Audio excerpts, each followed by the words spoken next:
I'm Vin. I'm Sori. And this is Census Fail Still Searching. That's the name of the band. Who's this for? This is for Mark. Shout out to the big homie Mark. For timely topical political commentary, you can hit us up at Middle America with Vin and Sori. We should have a new one up later on today when the big homie DL Beluga makes his return. So there's that. Now, if you, dear listener, would like your song review, the process is very simple. $1 to gate gets you in at Patreon, where you will then be able to join up with an alliance. You pull your points together, and that determines what song you use. If you don't want to be part of the team, then you can do it yourself. $125 gets you straight to the head of the line. You can hop, skip, and jump in front of everybody. You do that 3 times fast, and you go down to 75. 3 times fast. I don't know where 3 times fast came from. You do it 3 times faster, so you get down to the $75 rate. That's what the big homie Mark did. Without further ado, Census Fail Still Searching. Let's go. Here we go. I can't believe it's been a year since you kissed my fears. Honest empty lips and said to them I love you. Get away to one of us driving 20 through me now. I've got something to say about the last 12 months I've lived. I'm not the same kid I was when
yikes. Well, That's tough. it reminds me when I was 18. Yeah, I was kind of wondering if it would. I would think that, though, there was one part. Why do you think he said on the salty lips? I kiss my fears on their salty lips. I mean, makes you think of crying. Like, Yeah, it's probably what he's alluding to. his fears were crying? Well, I mean, his fears are not like corporeal, so, you know, he's probably looking at himself in the mirror or something like that, seems like. When he says I've kissed my fears, and he talks about a year ago, that's when he started like taking medicine for his Yeah, I think so. He ailments. probably had a little meltdown like all of us and probably ended up in some institution, because he talks about his best friend is a guy in a lab coat. So Yeah. it looks like, which, you know, that was me at 18 years old. So that's what it looked like to me. Yeah, but it's sad because he says, I've got something to say about the last 12 months I've lived. I'm not the same kid I was when I was younger. I just thought that you should know. Yeah, stuff accumulates, man. And sometimes parents, I don't want to say it's negligence. A lot of it could just be, you know, there are things that kids go through, and the parent, and, you know, the kid doesn't necessarily tell you how. Like my mom, God bless her, but, you know, there'd be, you know, we'd be up moving again, and sometimes there would be a concerned person or whatever, and my mom would be like, kids are resilient. You know, kids are resilient, which is something parents say all the time, like, kids are resilient. It's like, it was a big joke between me and my friends. We'd be like, oh yeah, we're resilient, you know, whatever. Oh my gosh. You know, there's a lot of things parents tell themselves to probably deal with the guilt of their own issues. Yeah. I think, you know, parents are human beings just like everybody else, and so, like, you're being entrusted with this life of these little human beings, and a lot of times you just mess up. You know, I mean, that's just the way that it is. But instead of taking ownership for it, you know, parenting is if you don't have a very, like, balanced worldview, I think it comes with a lot of guilt if you don't know how to process your own failures as a parent. So Yep. my mom, you know, the way she dealt with it was to say, well, kids are resilient. And one time me and her were fighting. I'm like, you took me away from all my best friends and blah, blah, blah. He's like, shut up, you ungrateful boss. And you got to see the whole country. Oh my gosh. It's like, oh, okay, that's right. I got to see the whole country. Okay, you know. But, so we never really were able to, like, sit down and have that conversation. Yeah. And like, you know, of course, you know, when I grew up, that's why you're always like, the freaking kids are so opinionated, blah, blah, blah. It's just because, you know, I wanted to create an environment where we could have those difficult conversations if they were upset at me. You know what I'm saying? Because of the situation they're in with their, you know, their mom. There's a lot of those situations where they're angry. And so I never stifled those conversations because that's how I grew up as a kid. And it was, you know, but it also makes parenting a lot more difficult because it carries over into every aspect. It's not just, hey, speak your mind on how you're feeling about, you know, what's going on with your bio mom. It's like, we have to have a debate about the dishes, like why we should do a sink full of soapy water rather than the nasty ass sponge you have there that you don't soap up properly. You know what I mean? Like, it's like, okay, and everything turns into a big giant discussion, and it's exhausting when you have so many kids. I mean, if you're not used to it. We're about to have this baby. This is kid number 6 in this house, so it's like, yeah, if you're not used to it, it becomes exhausting. And, you know, if I've lived it since they were born, so I know what they're really upset about and what they're just trying to argue with.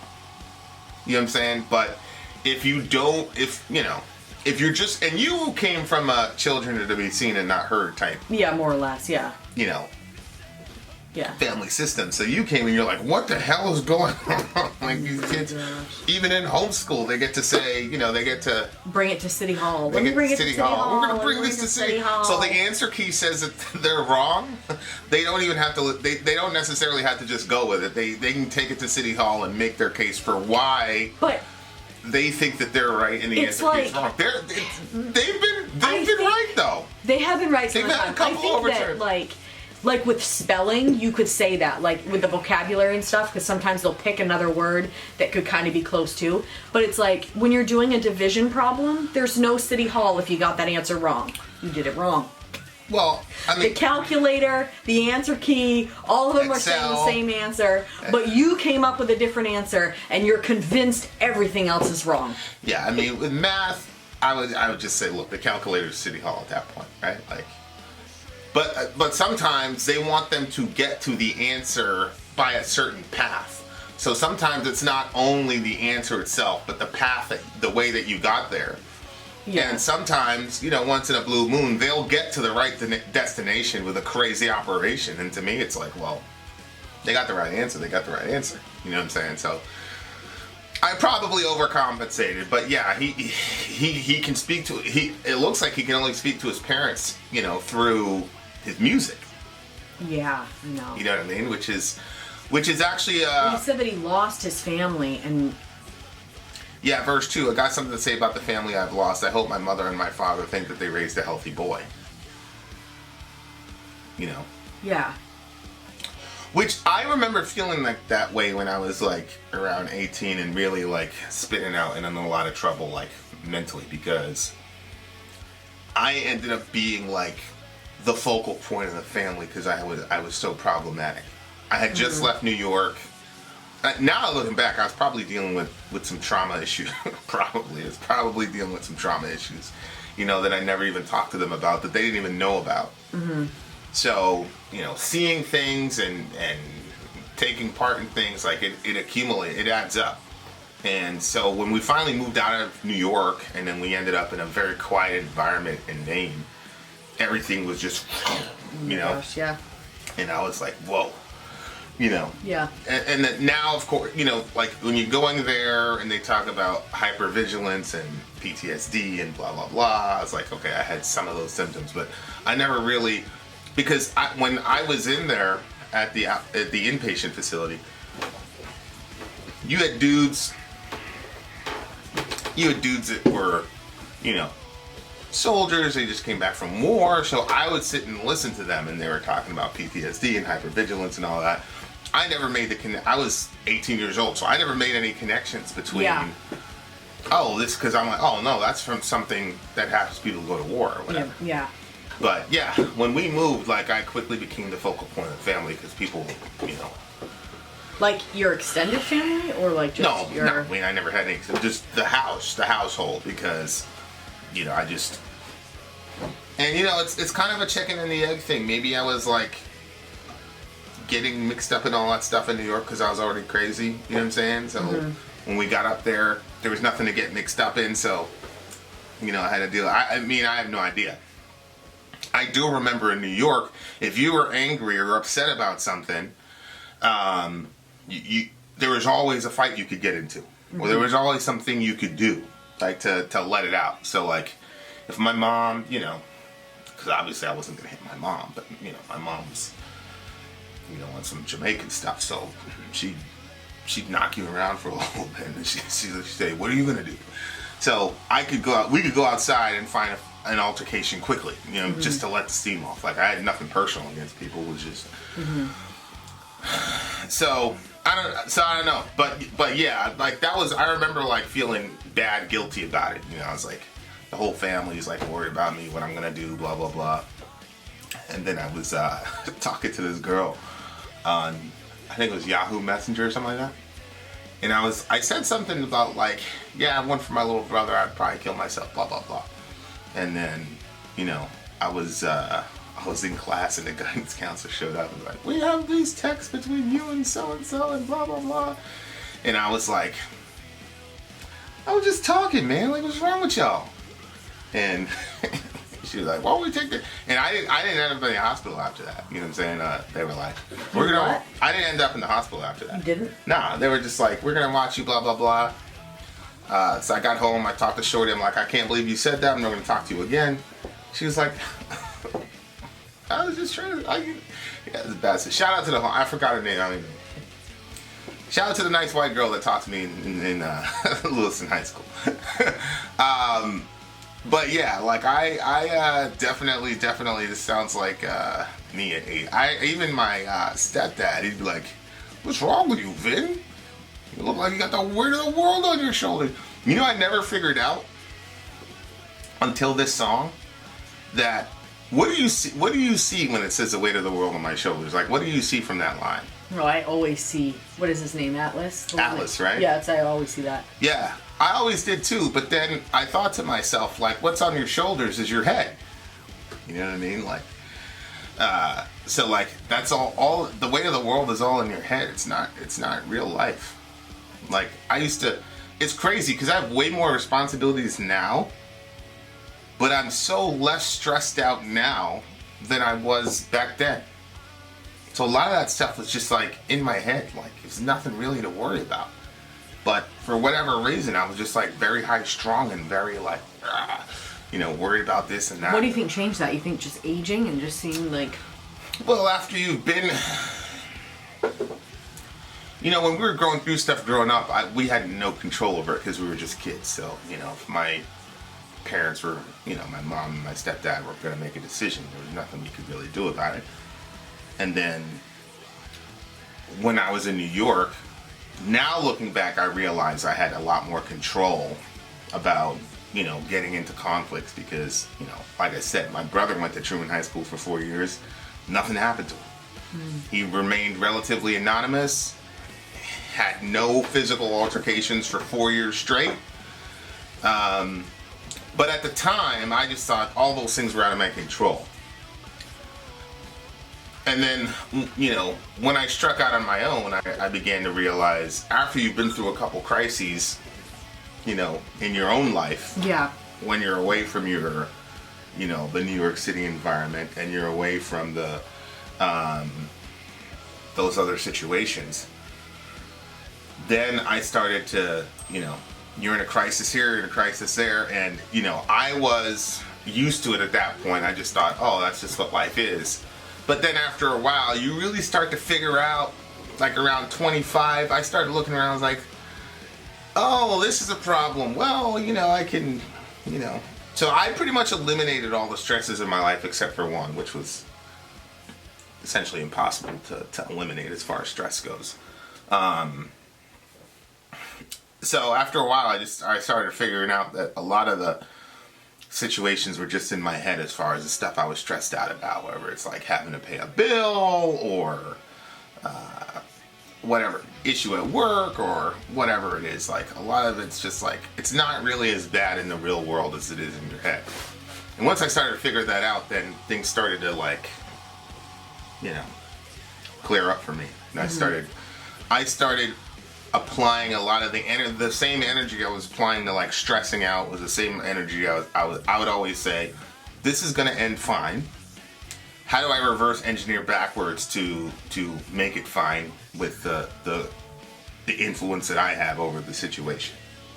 So I'd do that drill over and over again, and stuff started working out, and then that eliminated a lot of stress because I felt a lot of control over a given situation. Obviously the only, the main stressor in my life at the time was a person, and if I didn't figure out that methodology with the other things in my life, I don't think I'd have made it, because if your main stressor in life is a person, good luck, because you cannot control people. There's no algorithm to controlling people. You can control situations, there's a lot of things you can control. And there is a sense in which you can control people in specialized situations. You could say, okay, if we do this, this, and that, they're going to react this and that way, and then, whatever. But you can't do that with people that you're in a relationship with. Like, You can do that to people you want to, you know, do stuff to, but you can't do that with people. You cannot control people you're in a relationship with. You know, so, and I never tried with this person, you know, because you know, I grew up in what I perceived to be a controlling environment, so I was always, you know, like, hey, you know, and we'll come to that conclusion ourselves, you know, like, you'll ask me, even now, you'll ask me something, I'm like, I don't know, figure it out, I don't know, you know, you know, like, I don't even want to engage in it, and which is kind of weird, because, like, you're not asking me to control you, you're just asking for information how to make a decision, but I'm like, make a decision yourself, you know, like, so, that particular person, holy moly, just extremely stressful, and if I would have stressed about the other things, man, forget it. I wouldn't have been able to function.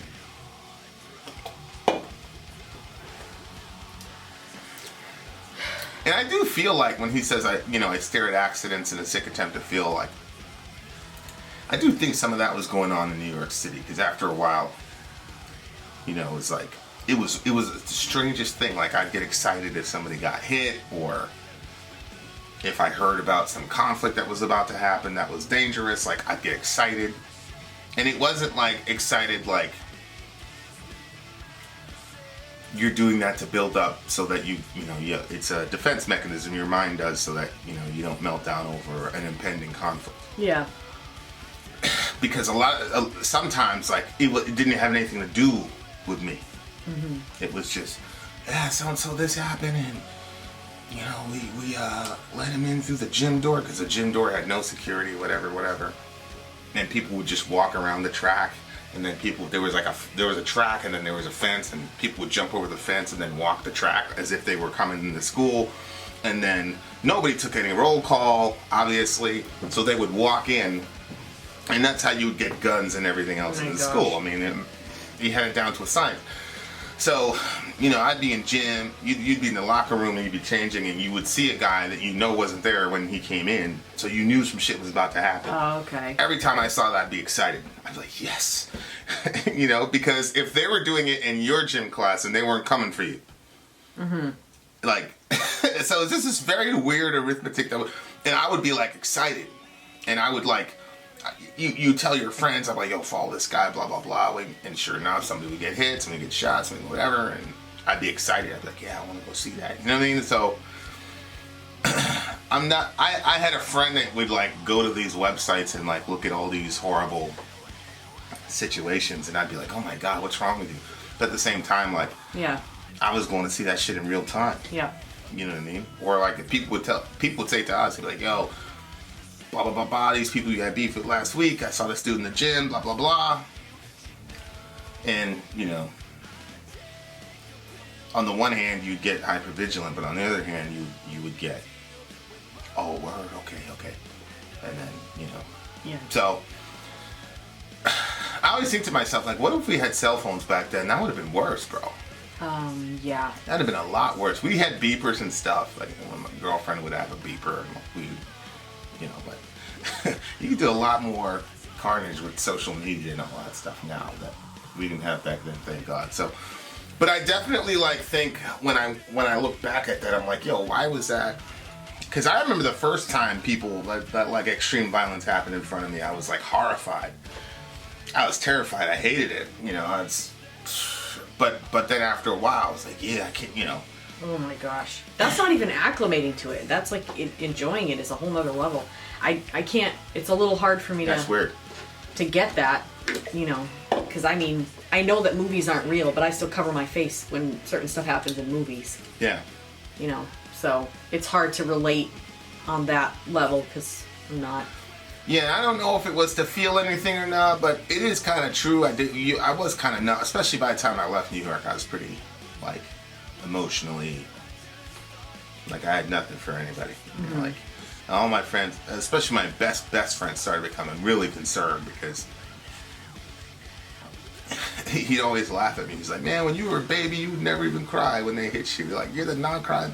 So like, they would make fun of me on the train, like, yo, Vin's a non-crying baby, blah, blah, blah. Because I was just like becoming more and more like calloused about shit and you know. ruthless, not just to people we have problems with, but Yeah. just people in general. Like, well, how you gonna walk around with no blah blah blah? You know, like, nigga, you knew these niggas is coming for you, man. You know, like, and I don't know. Like, as far as I can look back, like, didn't seem like a defense mechanism. Like, I was just that dude. Like, I just didn't care. And I really don't think. But you're not like that now. No, I'm not like that now. It would have had to have been, right? A defense mechanism. I mean, I don't know. I just think I grew as a person. You know, you grow as a Christian or whatever. I don't want to just say it was a defense mechanism, you know, to let myself off the hook, because all the rest of my friends were in the same situation. They had conflict at home and the other stuff. That Oh they were yeah, saying? we all did. Oh yeah, I mean, Reese's mother, she was an alcoholic. I mean, God bless her, but she was alcoholic, and she'd kick him out of the house, and you know, he'd be out there at night in the, you know, projects and shit. It's too bad. So everybody would, but I was like particularly like, I was a cold dude, man. You know, so I can't blame it all on the environment, because everybody was in the same, like literally the same situation. So I'll tell you what. If my kids grow up and they basically say, I have to see, well, he called it a shrink. Didn't he call it a shrink? Yeah. I have to see a shrink. I need medication because of my stepmom. Who or needs the mom, help of a depending shrink on to even leave the Depending house? on which one says it. That would bother me. Wait, because of his mom? He didn't say because of his mom. He said, I need a shrink to leave the house.